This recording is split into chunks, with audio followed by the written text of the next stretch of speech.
কেকের টেস্ট কেমন ছিল সেটা তো আমাদের ছোট্ট ফুড ভ্লগার ভিডিওর শুরুতেই বলে দিয়েছে। সো হ্যালো এভরিওয়ান, আজকে আমি রিতেস কেক অ্যান্ড পেস্ট্রি শপ থেকে একটা কেক নিয়ে নিয়েছি। হাইটের মধ্যে খুব ছোট্ট কিউট একটা কেক ছিল। এটা ভ্যানিলা ফ্লেভার ছিল। পার্সোনালি ভ্যানিলা ফ্লেভারটা আমার খুব পছন্দ, তাই আমি এই কেকটাই নিয়েছিলাম। ওদের কেক যে এত সফট এবং এত অ্যাফোর্ডেবল, ট্রাস্ট মি, খুবই মজা। আর 31st নাইট উপলক্ষে কিন্তু ওদের অনেকগুলো অফার চলছে।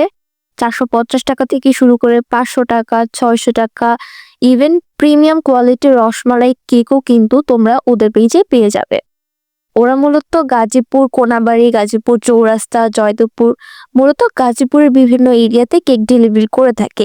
আমার কাছে মনে হয় যে অ্যাফোর্ডেবল প্রাইসের মধ্যে এত ভালো কেক পাওয়াটা আসলে ভীষণই টাফ। সেই তুলনায় ওনাদের কেক অনেক মজা। তোমরা যদি কেউ গাজীপুর, কোনাবাড়ি বা চৌরাস্তায় থেকে থাকো, মাস্ট বি ওদের পেজটা ভিজিট করতে ভুলবে না এবং ওদের থেকে তোমরা কেক অর্ডার করতে পারো। ওনারা কিন্তু যে কোনো ধরনের কাস্টমাইজ কেক, বার্থডে কেক সবকিছু অর্ডার নিয়ে থাকে। সো আমার কাছে তো এই কেকটা খুব ভালো লেগেছে। তোমরা আমার রিয়াকশন দেখেই বুঝতে পেরেছো। ভেতরে কিন্তু খুবই সুন্দরভাবে লেয়ারগুলো প্রমিনেন্ট ভাবে বোঝা যাচ্ছে। তোমরা নিজেদের পছন্দ মতো যে কোনো কালার দিয়ে কাস্টমাইজ করে নিতে পারো।